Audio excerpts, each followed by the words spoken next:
지난 화요일에 아르헨티나에 살고 있는 여동생에게서 카톡이 하나 왔습니다.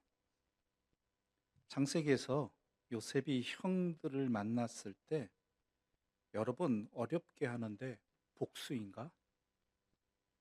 자신을 바로 밝힐 수도 있었을 텐데라는 그러한 질문을 저에게 했습니다. 여러분 어떻게 생각하십니까? 복수인 것 같습니까? 저는 뭐라고 답변했을 것 같습니까? 우리가 요셉의 인생에 관심을 가지는 부분은 그가 애굽의 총리가 되었다라는 부분입니다. 그렇습니다. 요셉은 고진감래라는 말에 적합한 인생입니다. 하지만 성경의 초점은 그것이 아닙니다. 그가 고생했지만 결국 하나님께서 그를 총리로 세워주셨다. 이것이 성경이 말하는 요셉 이야기의 초점이 아니라 중심이 아니라는 것이죠. 요셉의 인생에는 여러 번의 큰 위기가 닥쳤습니다. 첫 번째 위기는 형제들에 의해서 구덩이에 빠졌을 때입니다. 죽이려고 구덩이에 던진 것이죠. 두 번째로 형들이 그 요셉을 애굽의 종으로 팔아버렸습니다. 세 번째 위기는 그래도 열심히 종살이하던 그에게 그 집 안주인의 농간으로 억울한 옥살이가 시작된 것이지요. 네 번째 위기는 술 맡은 관원장이 꿈을 꾸었는데 요셉이 그 꿈을 해몽해 주면서 만약에 당신이 그 꿈대로 석방되어진다면 나의 억울함을 탄원해 달라고 부탁을 했죠. 그런데 그 사람이 그만 잊어버렸습니다. 이 사람이 나가면 자신은 이제 옥살이에서 끝날 수도 있을 것이라는 한낱 희망을 품었는데 기약이 없는 일이 되어버렸고, 그래서 이 옥살이가 언제 끝날 줄 모르는 그러한 절망의 위기가 있었죠. 그런데 이 모든 위기들은요, 형들이 자기를 구덩이에 던진 것으로부터 시작되었다라는 것입니다. 그래서 그의 인생은 꼬일 대로 꼬인 것입니다. 이런 형들을 용서할 수 있겠습니까? 형들이 한 일을 지금 자기가 총리가 되었으니까 없었던 일인데 털어버리고 잃어버릴 수 있겠습니까? 이후에 그가 어떻게 되었든, 이후에 그가 어떤 자리에 올랐든 형들이 준 아픔과 억울함과 상처와 분노를 지워버릴 수 있겠습니까? 여러분이라면? 물론 긴 시간이 흘렀습니다. 그 상태로 그냥 끝나버렸다라면 서로 안 보면 그만인 그러한 상황으로 끝날 수 있었겠죠. 그런데 그 상처를, 그 아픔을 시간으로 덮어둔 요셉의 마음을 다시 긁어버려서 다시 기억나게 하는 일들이 발생하게 되는 것이죠. 창세기 42장 6절부터 8절까지의 말씀 우리 함께 읽어보겠습니다. 창세기 42장 6절부터 8절까지의 말씀입니다.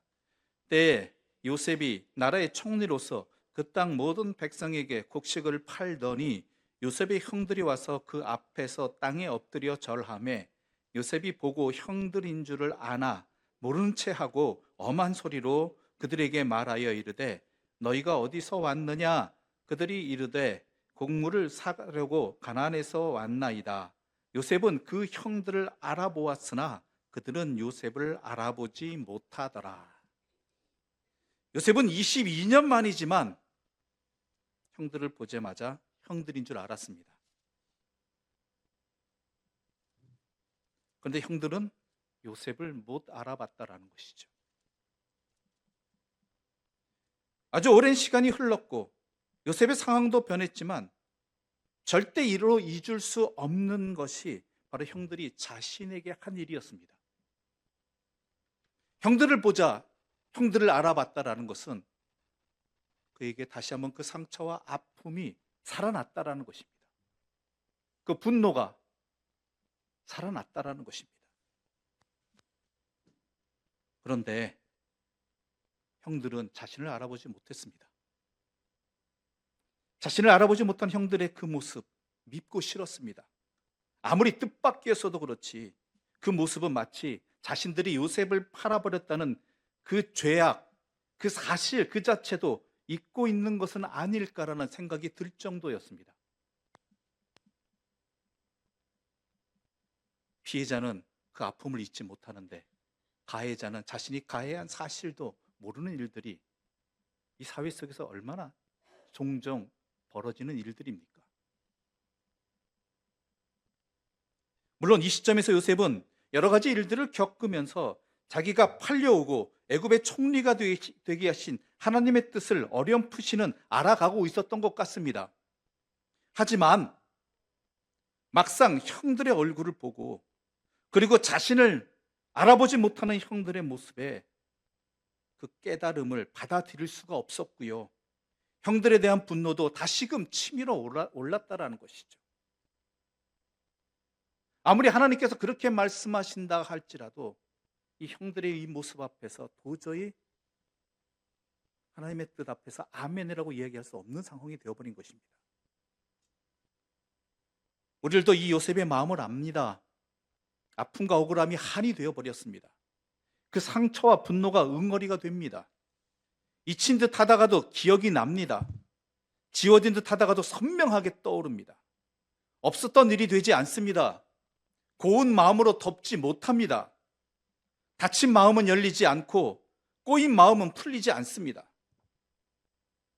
더도 말고 덜도 말고 받은 그대로, 당한 그대로 되돌려주고 싶어집니다.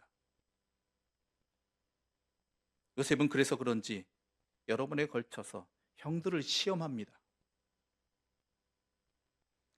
그런데 이 시험 앞에서 요셉은 전전긍긍하면서 두려움에 떠는 형들을 보면서 후련함이 느껴질 줄 알았는데 안쓰러움이 느껴지더라는 것입니다. 그리고 그 형들이 요셉을 팔아먹었던 일 때문에 하나님의 벌을 받고 있는 것은 아닌가 하면서 서로 수군거리는 그 소리를 들을 때 형들도 변하였다라는 것을 깨닫게 됩니다. 자신을 알아보지 못함의 서운함에서 시작된 일들이 하나님께서 이 형들도 변화시키셨다라는 그것을 알게 되는 과정이 되어버린 것이죠. 그래서 요셉은 이렇게 막 고백합니다. 3절부터 오늘 본문 45장 3절부터 5절까지의 말씀을 우리 함께 읽겠습니다. 요셉이 그 형들에게 이르되 나는 요셉이라 내 아버지께서 아직 살아계시니이까 형들이 그 앞에서 놀라서 대답하지 못하더라. 요셉이 형들에게 이르되 내게로 가까이 오소서. 그들이 가까이 가니 이르되 나는 당신들의 아우 요셉이니 당신들이 애굽의 판자라. 당신들이 나를 이곳에 팔았다고 해서 근심하지 마소서. 한탄하지 마소서. 하나님이 생명을 구원하시려고 나를 당신들보다 먼저 보내셨나이다. 아멘. 바로 이 장면은 자기 전생에 대한 궁금증이 그 억울함이 풀리는 장면입니다. 그리고 더불어서 그의 형들과의 화해도 자연스럽게 결과되어집니다. 요셉의 인생만이 하나님이 간섭한 인생이 아니라 그 형들의 인생도 하나님이 간섭하고 계시다는 그 사실을 발견한 것입니다. 그리고 그 형들이 자기를 애굽에 판 것은 하나님의 깊은 섭리 속에서 일어난 사건이라는 것입니다.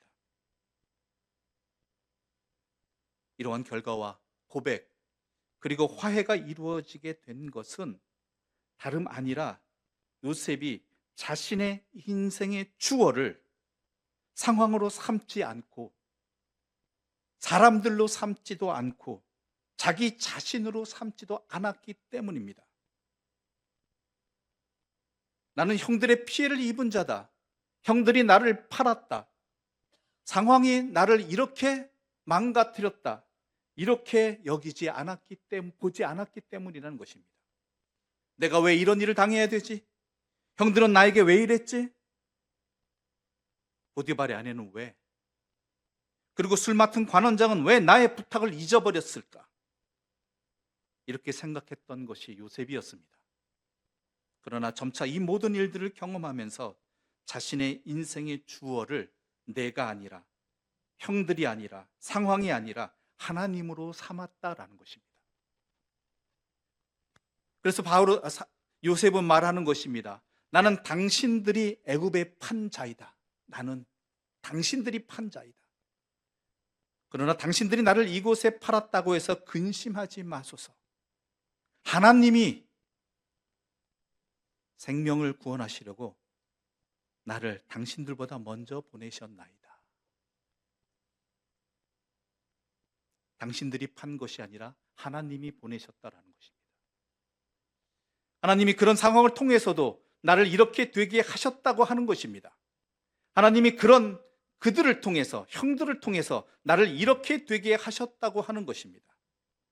하나님이 나를 이렇게 되게 하셨고 하나님이 우리 모두를 이렇게 되게 하신다라고 하는 것입니다. 요셉은 그 종살이와 옥살이를 통해서 비로소 자기 자신이 누구인지, 자기가 왜 애굽에 오게 하셨는지 하나님이 모든 상황의 주어가 되면서 알게 되었다라는 것입니다. 그리고 지금까지, 그리고 앞으로 계속될 이 기근의 상황도 하나님이 주어가 되셔서 하나님의 뜻 안에서 다시 해석하게 되었다라는 것이죠. 애굽과 가나안 땅에 나뉘어 살았던 형제들이 만나서 다시 가족이 되도록 한 계기는 무엇이었습니까? 기근이었습니다. 구약 성경에서 기근은 하나님의 구원 섭리를 드러내는 계기였습니다. 기근도 상황이 주어가 되는 것이 아니라 하나님이 주어가 되어서 해석해야 된다라는 것입니다.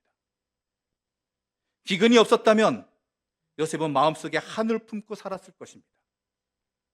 형제들은 동생을 판 그 죄책을 가슴에 안고 살았을 것입니다. 하지만 이 기근을 통해서 그들은 하나님의 큰 섭리를 깨닫게 되었고, 부조리한 것처럼 보이나 결국에는 아름답게 귀결되는 생을 그들은 함께 보았다라는 것이죠. 그래서 그 고백이자 결론이 5절뿐만이 아니라 7절과 8절에서도 반복되어지는 것입니다. 7절과 8절의 말씀 우리 함께 읽어보도록 하겠습니다. 하나님이 큰 구원으로 당신들의 생명을 보존하고 당신들의 후손을 세상에 두시려고 나를 당신들보다 먼저 보내셨나니, 그런즉 나를 이리로 보낸 이는 당신들이 아니요 하나님이시라. 하나님이 나를 바로에게 아버지로 삼으시고 그 온 집의 주로 삼으시며 애굽 온 땅의 통치자로 삼으셨나이다. 아멘. 하나님이 나를 당신들보다 먼저 보내셨다. 나를 이리로 보낸 이는 당신들이 아니고 하나님이다. 내가 애굽의 총리가 된 것이 아니라 하나님이 나를 애굽의 총리로 삼으셨다. 바로 그 말입니다. 물론 형들이 요셉에게 행한 일은, 그리고 보디발의 아내가 요셉에게 누명을 씌운 일은 악한 일입니다. 성서는 그런 악 자체를 정당하다고 인정하는 거 아닙니다. 그런데 하나님은 그런 인간의 악을 넘어서는 하나님의 섭리가 있다라는 것입니다. 악마저도 하나님의 통치에서 벗어나지 못한다라는 말씀입니다. 하나님 안에 이 모든 역사의 승리자라는 사실을 선포하고 있는 것입니다. 그리고 우리도 그러한 선포를 진리로 믿는 사람들입니다. 그래서 그리스도인들입니다. 이걸 믿는 사람들이라면 이 세상에서 어떻게 살아야 할지 답은 분명해지는 것이죠. 비록 불행한 일을 당한다고 하더라도 여기에 하나님의 섭리가, 그의 은총이 개입되어 있다라는 그 믿음으로 살아가는 게 바로 하나님의 사람들입니다. 그렇게 되면 이 세상이 완전히 다르게 보일 것입니다. 그런데 인생이 잘 풀릴 때는 모든 일을 하나님의 섭리로 받아들일 수 있습니다. 그러나 뒤틀릴 때는 그게 잘 안 됩니다. 그래서 시편은 우리에게 이렇게 말씀하고 있습니다. 시편 37편 39절과 40절의 말씀입니다. 제가 받들어 읽겠습니다. 잘 들으시기 바랍니다. 의인들의 구원은 여호와로부터 오나니 그는 환난 때에 그들의 요새이시로다. 여호와께서 그들을 도와 건지시되 악인들에게서 건져 구원하심은 그를 의지한 까닭이로다. 여호와 하나님은 환난 가운데 피할 요새라고 말합니다. 어려울 때 도우시는 분이고 악인들에게서 박해받는 상황에서 건져주시는 분입니다. 그런데 이 시는 하나님이 나의 뜻대로 이루어 주실 것이다라는 것이 핵심이 아닙니다. 하나님을 의지한다라는 것은, 하나님께로부터 온다라는 것은 하나님을 그 모든 것의 주어로 삼는다라는 것입니다. 나의 인생의 주어로 삼는다라는 것입니다. 그리고 나를 이리로 보내는 당신들이 아니고 하나님이다라는 이 말은 요셉 개인의 말이기도 하지만 이스라엘 민족 전체의 믿음이 되기도 하였습니다. 우리가 잘 아는 대로 이스라엘은 전체 역사가 하나님의 손에 놓여져 있다는 사실을 믿고 산 사람들이었습니다.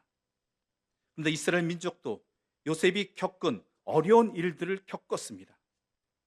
주변의 제국에 의해서 민족 전체가 말살당할 위기도 자주 있었습니다. 가장 결정적인 위기는 기원전 580년 7년에 벌어진 일이었죠. 예루살렘 성전은 무너졌습니다. 왕궁은 불탔습니다. 많은 사람이 죽었고 노예로 팔렸고 지식인들은 바벨론의 포로로 잡혀갔습니다. 하나님의 선택을 받은 백성이라고 자처한 자신들에게 이런 일이 일어났다는 이 사실을 그들은 도저히 받아들일 수가 없었습니다. 하나님 신앙의 근본이 흔들렸습니다. 하나님이 존재하시지 않는 것은 아닐까? 아니면 하나님은 선하지 않으시거나 능력이 없으신 분은 아닐까? 제국의 신에 패한 분은 아닐까? 또는 아니면 자신들이 하나님의 백성이 아닌지, 아니면 하나님의 버림을 받은 것은 아닌지라고 생각할 수밖에 없었다라는 것이죠. 그 대답의 하나가 바로 오늘 우리가 읽은 창세기 45장 8절의 말씀인 것입니다. 나를 이리로 보낸 이는 당신들이 아니요 하나님이시라. 요셉 이야기를 통해 당시 이스라엘은 신앙적 위기를 극복할 수 있었습니다. 큰 위로를 받을 수 있었습니다. 바벨론의 포로로 끌려온 것도 큰 틀에서 하나님의 섭리에 속한다는 사실을 깨닫게 된 것입니다. 그리고 그 하나님은 선하신 분이기에 하나님의 섭리 역시 당연하게 선하다라는 것이죠. 지금은 이 고난의 이유를 다 모르겠지만 언젠가는 드러날 것이니 참고 견딜 수 있게 된 것입니다. 우리 갈릴리 교회에도 벌어진 일들도 마찬가지입니다. 우리 가정에 벌어진 일들도 마찬가지입니다. 나에게 벌어진 일들도 마찬가지입니다. 아직 결론은 모르지만 이 일들을 통해서 이 일들을 하나님을 우리의 주어로 삼아서, 이 모든 일들의 주어로 삼아서 하나님의 선하신 뜻을 헤아려 보는 것이 바로 우리가 해야 할 일이고 우리에게 주신 지혜입니다. 그래야 포기하지 않을 수 있고 그 아픔이, 그 어려움이 상처로 끝나지 않을 수 있게 되기 때문입니다. 상황에 대한 분노가 없을 수 없습니다. 사람에 대한 상처가 없을 수 없습니다. 자기 자신을 채찍질도 해야 합니다. 하지만 인생의 주어가 그런 것들이 되면 아무리 잘 되어도 세상의 상식과 질서를 넘어서는 일들이 일어나지 않기 때문입니다. 기껏해야 악착같이 살아남아서 보란듯이 갚아주는 것이 전부이고, 그렇게 된다 한들 세상이나 사람을 보는 눈이, 내 자신이 눈이 달라지지 않습니다. 요셉은 자신의 과거 전부를 하나님을 주어로 삼는 새로운 틀로 쌌습니다. 내가 아니라 하나님의 틀 안에서 자신의 과거를, 그리고 형들을 새롭게 보았습니다.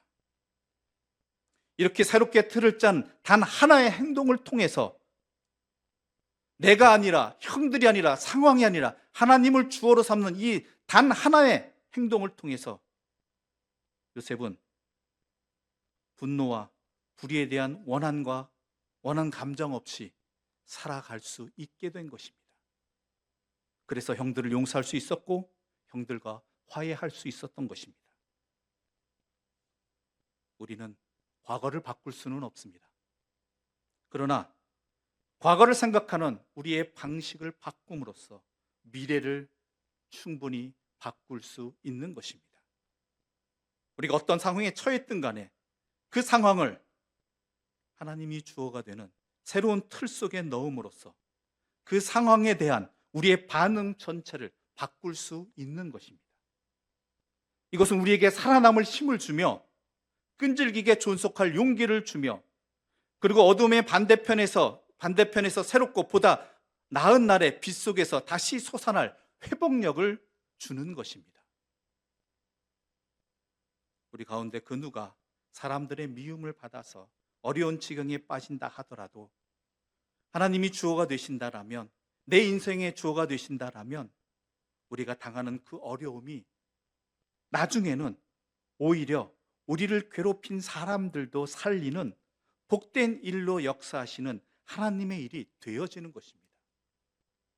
그리고 하나님이 주어가 되는 인생을 사는 사람은 오히려 이 나의 괴로움을 통해서 혹시라도 하나님께서 다른 사람의 생명을 살리시는 놀라운 일을 하려 하시는 것은 아닌가 생각하며 희망을 가지고 꿋꿋이 하나님의 뜻을 따라 살도록 애쓰게 되는 것입니다. 이것이 바로 자신의 고난을 통해 모든 사람들의 생명을 살리신 예수 그리스도를 본받는 길이기도 한 것입니다.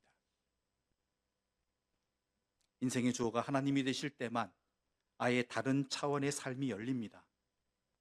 모든 것을 넘어서서 계시는 하나님을 믿을 때, 의지할 때, 따를 때, 그리고 그 하나님께 내어 맡길 때 모든 것을 보는 눈이 달라지고 나를 짓누르던 모든 것에서 놓여나고 풀려나서 어제와 오늘과 그리고 내일이 새로운 의미를 얻게 되는 것입니다. 당신들이나 내가라는 말이 아니라 하나님이란 말이 열쇠입니다. 이것을 아는 사람이 신앙인입니다. 그리고 오늘도 신앙인은 하나님과 함께 모든 것이 합하여 선이 되는 삶을 믿고 바라면서 담대하게 살아갈 수 있는 것입니다. 오늘은 주일입니다. 주일의 주인은 하나님이십니다. 그것은 주일만의 주인이 하나님이시라는 것이 아니라 나의 모든 날들의 주인이 하나님이시란 뜻입니다. 하나님이 주인이 되어서 주어가 되셔서 나를 살게 하신다라는 것입니다. 어떠십니까? 우리 인생에 하나님이 주어가 되십니까? 만약 그렇지 못했다라면 이제부터라도 요셉이 깨달은 것처럼, 그래서 다른 삶을 살게 된 것처럼, 서로의 관계를 다르게 보게 된 것처럼 나의 인생에 하나님이 주어가 되기를 소망하며 기도하며 그렇게 살아갈 수 있는, 그래야 모든 것이 합력하여 선이 되는 삶을 살아갈 수 있는 저와 여러분이 되시기를 간절히 소망합니다. 기도드리겠습니다.